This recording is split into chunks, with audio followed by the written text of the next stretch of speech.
তাহলে আমরা জানতে চাইতেছি হচ্ছে সিস্টেম কনফিগারেশন কি। সিস্টেম মানে হচ্ছে আমাদের যে কম্পিউটার যেটা ইউজ করতেছে এটা বলা হয় কি সিস্টেম। এই সিস্টেমের কনফিগারেশন আমরা যখন একটা নতুন কম্পিউটার কিনি বা আমি একটা কম্পিউটার ইউজ করতেছি ওই না আরেকটা কম্পিউটার কেউ ইউজ করতেছে, আমরা জানতে চাইতেছি আমরা যখন একটা ফোন ইউজ করি, সহজ কথা বলতে আমরা যখন একটা ফোন ইউজ করি, একজনের ফোনের র্যাম একটু বেশি থাকে, স্টোরেজ একটু হয়তো বেশি থাকে, আবার অনেকের ফোনে একটু স্টোরেজ কম বেশিও থাকতে পারে। তো আমরা একটা গেম খেলবো, যেহেতু আমার আগে জানতে হবে না যে আমি যে গেমটাতে খেলবো বা একটা সফটওয়্যার ইনস্টল করব, এই সফটওয়্যার জন্য রিকোয়ারমেন্ট কি বা কতটুকু কি লাগে, সফটওয়্যার লাগে কতটুকু, সরি র্যাম লাগে কতটুকু, রম লাগে কতটুকু, প্রসেসর কি কেমন লাগবে, গঠনটা কেমন হবে, এগুলো কিন্তু জানতে হবে। যদি এগুলো না জানি তাহলে ওই কম্পিউটারে আমরা যে সফটওয়্যারটা ইনস্টল করতে চাইতেছি ওটা ইনস্টল নাও হইতে পারে। যে তুমি আজকে বলবা যে ভাইয়া একটা কম্পিউটার কিনা, যে আমার কাজ হচ্ছে আমি গ্রাফিক্স এর কাজ শিখব, কি কম্পিউটার লাগবে বা কেমন কনফিগারেশন লাগবে। তারপর বা হইতে পারে যে আমরা একটা কাজ করব যে টুকটাক বেসিক মাইক্রোসফট ওয়ার্ড এক্সেল এগুলো শিখবো, এটার জন্য কি কম্পিউটার কিনবো, তখন আমাদের কম্পিউটার কনফিগারেশন সম্পর্কে জানতে হইব। তো আমরা আজকে এখন যে কম্পিউটারগুলো ইউজ করতেছি এইগুলোর কনফিগারেশনটা কি এটা জানবো। আর যখন আমরা কম্পিউটার কিনার আগে কিভাবে আমরা ঘাটাঘাটি করব এটা আমরা পরবর্তীতে দেখাবো, ঠিক আছে।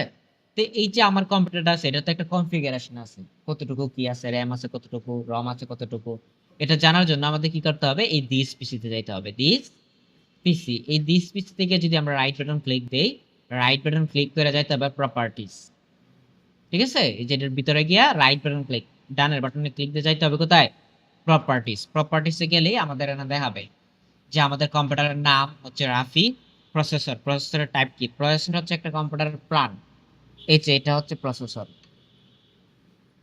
ঠিক আছে, এটা হচ্ছে প্রসেসর। এই প্রসেসর দিয়ে মূলত এই প্রসেসরটা মূলত কম্পিউটারের যাবতীয় কাজ সম্পন্ন করে থাকে।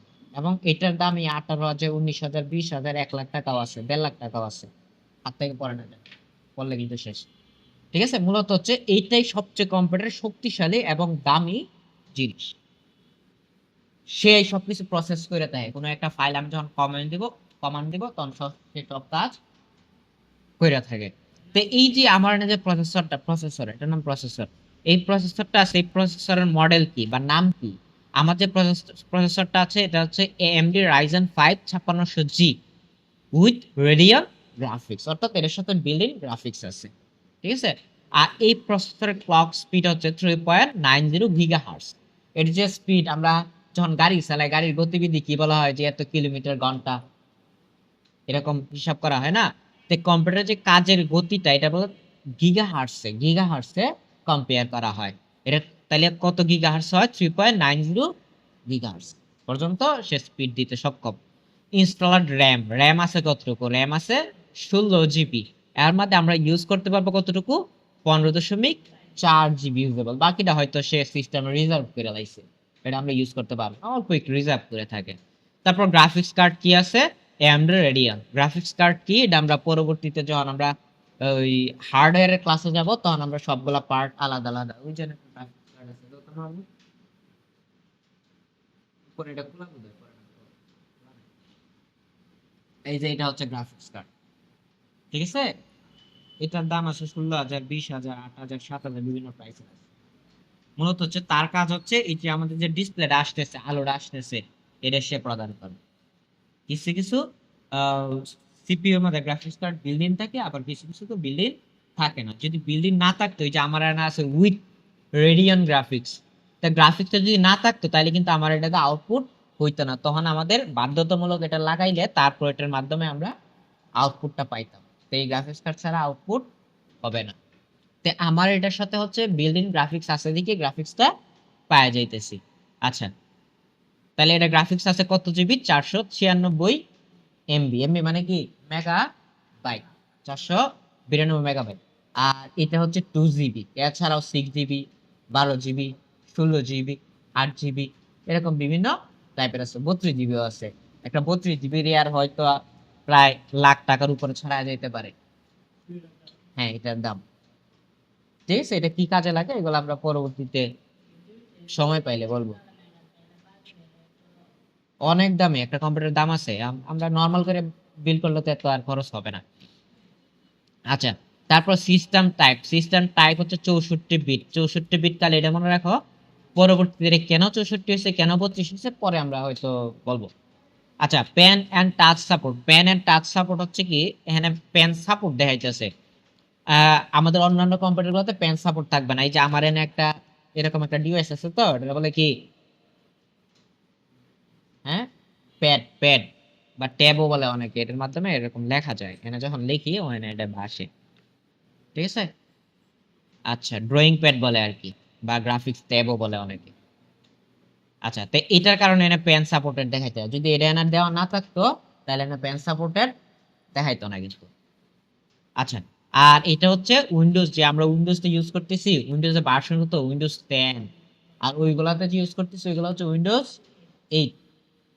তে আমরা এইগুলা দেখে বুঝতে পারবো যে আমরা কোনটা কি ইউজ করতেছি, উইন্ডোজ 10 ইউজ করতেছি নাকি উইন্ডোজ 11 ইউজ করতেছি, এখান থেকে দেখা যাবে। আর উইন্ডোজেরও আবার ভার্সন আছে, মানে উইন্ডোজ 10 তো ঠিকই, 10 এর আবার ভার্সন হয় আর কি আলাদা, 10 এরও আপডেট ব্যাকডেট এরকম ভার্সন হয়। তো এটা 22H2 ভার্সন, ঠিক আছে। কত, কবে ইনস্টল হয়েছে সর্বশেষ? 14/5/2025 আমার এই উইন্ডোজটা ইনস্টল হয়েছে। আর ওএস বিল্ড নাম্বার হচ্ছে 19045। আচ্ছা, এই যে গেল। আর আমরা চাইলে হ্যান্ডতে আবার রিনেম করতে পারি, আমার কম্পিউটার নামকরণ করতে পারি। এর নাম অলরেডি দেওয়া আছে রাফি নামে, ঠিক আছে। আমাদের এই যে সিস্টেমের এটা হচ্ছে কনফিগারেশন। এখন আমাদের একটা জিনিস বাকি আছে, আমরা র্যাম তো দেখলাম, র্যাম কত জিবি আছে? 16 জিবি। এখন আমরা চাইতেছি যে রম কতটুকু আছে, রম। রম কি, রম রম মানে হচ্ছে হার্ড ডিস্ক, আমরা যেটা বলি হার্ড ডিস্ক, যেখানে আমাদের গান, কোনো সিনেমা, কোনো পিকচার, এগুলো যেখানে সেভ থাকে এটা বলা হয় রম বা হার্ড ডিস্ক। আর র্যাম হচ্ছে, র্যাম কি, এই যে আমরা এখানে একটা কিছু এই যে ওপেন রাখছি, এই যে ওপেন রাখছি, এটা একটা জায়গা ইউজ হইতেছে না, জায়গা খাইতেছে না। এই যে এখানে দেন, আমি যদি এখানে কার্সারটা রাখি, এটা কত, 110 MB দেখাইতেছে, এই যে কর্নারে 110 MB, 105 MB, 221 MB। তো এই যে এইগুলা যে নষ্ট, এইগুলা যে জায়গাটা নিতেছে, এটা কইতে নিতেছে র্যাম থেকে। আমার যদি র্যাম কম হইতো, এই যে আমি অনেকগুলা ট্যাব নিছি, এই ট্যাবগুলো এতগুলা ওপেন করা সম্ভব হইতো না, হ্যাং করতো। তে আমার র্যাম যত বেশি থাকবে, এই যে ট্যাবগুলো আমরা নিতেছি এগুলো তত বেশি নিয়ে আমি কাজ করতে পারবো, ঠিক আছে। এখন একটা র্যাম কম অল্প, আমি কি করলাম, এরকম 10টা 50টা ট্যাব নিয়ে বসে থাকলাম, তখন কি হইব, কিছুক্ষণ পরে আর এটা কাজ করতো না, হ্যাং করবো, মাথা ঘুরাইবো খালি, ঠিক আছে। তাহলে এরকম র্যাম যত বেশি থাকবে আমার কম্পিউটারটা তত খুব ফাস্ট কাজ করবে। বেশি থাকলে, আমি বেশি তো বলছি, বেশি থাকলে ফাস্ট কাজ করবে, ঠিক আছে। তুমি শোনো নাই, কম শুনছো। আচ্ছা, তাহলে এইটাই গেল। এখন আমরা জানতেছি যে রম কতটুকু আছে, রম। তবে রমের সাথে কিন্তু স্পিডের কোনো তফাৎ নাই। রমের কাজ হচ্ছে শুধুমাত্র আমরা কোনো কিছু, কোনো একটা ফাইল, কোনো একটা ভিডিও কতগুলো রাখতে পারবো। রম যত বেশি হইব তত ফাইল বেশি সেভ করতে পারবো, যত রম কম হইব তত ফাইল কম রাখতে পারবো।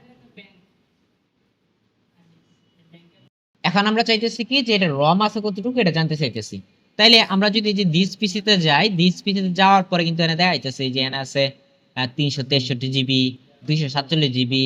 তো এইভাবে হচ্ছে কি আমার হিসাব করতে হবে যে কতটুকু রম রম আছে, হার্ড ডিস্ক আছে, হিসাব করতে হবে। তো এইভাবে হিসাব করে বের করতে পারি। অথবা আমরা এখানে যদি রাইট বাটন অর্থাৎ ডানের বাটনে প্রেস করি, প্রেস করার পরে আমরা চলে যাব হচ্ছে কম্পিউটার ম্যানেজমেন্ট। এই ম্যানেজমেন্টে যাওয়ার পরে আমরা কি করব, এখান থেকে যাব হচ্ছে এই যে ডিস্ক ম্যানেজমেন্ট, অথবা সরাসরি আমরা যদি এনেকে সার্চ দিই DISK ডিস্ক ম্যানেজমেন্ট, তাইলে হবে যে create and format hard disk, এনে গেলে যে কথা, আর এদের ভিতরে গিয়ে ডিস্ক ম্যানেজমেন্টে যাওয়া একই কথা, ঠিক আছে। এখন দেখো আমাদের এখানে হার্ড ডিস্ক আছে একটা, 0 নামে একটা, 1 নামে একটা, 2 দিয়া, 3 দিয়া, 4টা, 4টা যদিও কাজের না আপাতত। তার মানে 1 2 3, আমার কম্পিউটারে কয়টা হার্ড ডিস্ক আছে, তার মানে 3টা হার্ড ডিস্ক আছে। একটা হচ্ছে 931 জিবি, এটাকে বলা হয় 1 টেরাবাইট, 1 টিবি, 1024 জিবি তো হচ্ছে 1 টেরাবাইট বা 1 টিবি বলে সংক্ষেপে। তো 1024 থাকে না, একটু কম থাকে। দেখেন আমরা যখন একটা মেমোরি কিনি, মেমোরি কিন্তু যদি 4 জিবি কিনি, 4 জিবি থাকতো না, এর মধ্যে কিছুটা একটু কম থাকে। তো এখানেও কম আছে। তারপর দ্বিতীয় নাম্বার ডিস্ক 1, এটা আছে কত জিবি?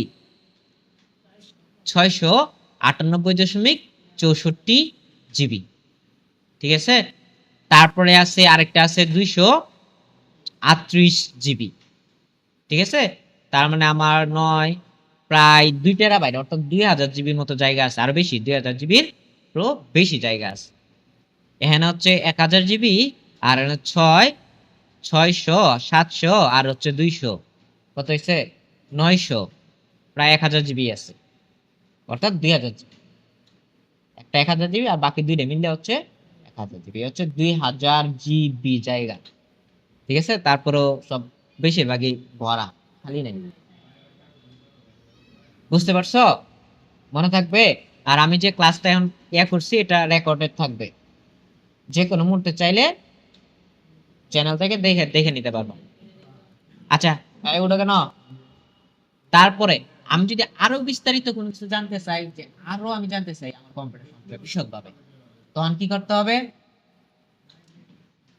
তখন আমাদের এখানে যাব, উইন্ডোজ উইন্ডোজ বাটন কোনটা? এই যে উইন্ডোজ বাটন হচ্ছে, আমি দেখাইতেছি, এই যে যে এই চিহ্নটা বলা হয় কি? উইন্ডোজ বাটন, মনে থাকবে? তো এই উইন্ডোজ আর আর, উইন্ডোজ এবং আর যদি একসাথে প্রেস করি তাহলে এরকম একটা বক্স আসবে, এটা বলে রান বা কমান্ড প্রম্পট। এটা বলে কি? কমান্ড প্রম্পট, অর্থাৎ তার মাধ্যমে আমরা একটা কমান্ড দিই, কমান্ড, ঠিক আছে। তা আমি এখানে কমান্ড দিব হচ্ছে ms info 32, ms info 32 মনে থাকবে না যদিও, এই জন্য রেকর্ডেড আছে। যদি কখনো মনে হয় যে না আমি একটা কম্পিউটার কিনাম বা একটা কম্পিউটার সম্পর্কে জানতে চাইতেছি, জাস্ট এনে দেখে এলেই হবে যে কি কি ছিল, এভাবে ধাপে ধাপে আমরা জিনিসগুলা চেক দেবো এই কম্পিউটারে কি কি আছে, ঠিক আছে। আচ্ছা, তো এখানে, আচ্ছা তোমাদের আরেকটা প্রশ্ন আসতে পারে না, যে এখানে এই দিকে আমরা কি বুঝবো বা কেমনে বের করবো যে এটা কতটুকু শক্তিশালী, পাওয়ারফুল? এটা আরেকদিন একটা ক্লাসে আমি দেখাবো। আচ্ছা, তো এখন হচ্ছে এখানে আমার ওএস এর নাম দেখাইতেছে, ওইগুলো কিন্তু আগেও পাইছিলাম, এই যে বিল্ড নাম্বার দেখাইতেছে, পিসির নাম দেখাইতেছে।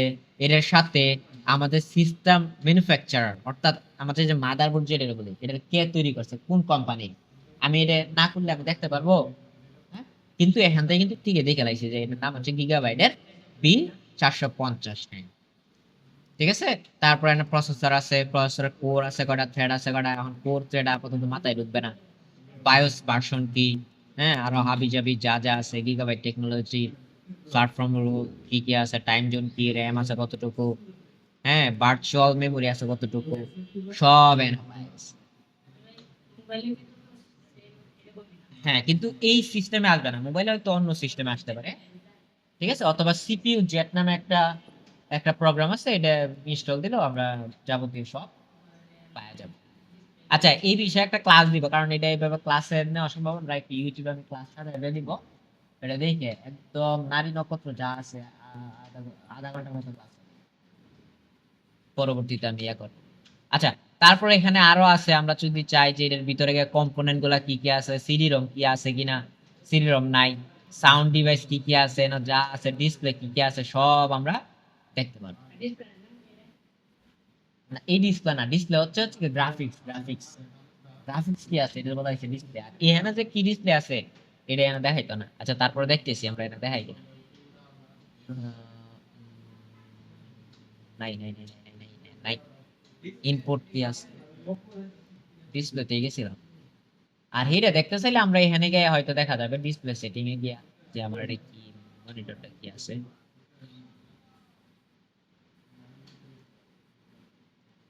দেখি দেখাই কিনা। SPM বাই শেফ FHD, ঠিক আছে, এনে দেখাইতেছে, এখানে দেখাইতো না। আচ্ছা, তাইলে আমরা এখান থেকে যাবতীয় সব তথ্য, ইউএসবি কত আছে, এখন এইগুলো হচ্ছে কি অক্ষর বেশি অ্যাডভান্স, এগুলো মনে থাকতো না, আর এগুলো আপনাদের কাজে লাগবেও না। এগুলো হচ্ছে কেউ যদি অতিমাত্রা অ্যাডভান্স জায়গা, তখন এটা লাগতে পারে যে কোনো একটা সফটওয়্যার ইনস্টল করতে চাইতেছি কিন্তু ড্রাইভারে ম্যাচ করতেছে না, তখন হচ্ছে এই দেখে দেখে ড্রাইভার ম্যাচ করাই লাগে, অনেক অ্যাডভান্স এগুলো। দরকার নাই, জাস্ট আমাদের এইটুকু জানলে হয়েছে যে আমাদের এটা কম্পোনেন্ট গুলা কি কি আছে বা সামারি কতটুকু কি আছে এইটুকু জানলেই হয়। ঠিক আছে, এতটুকু।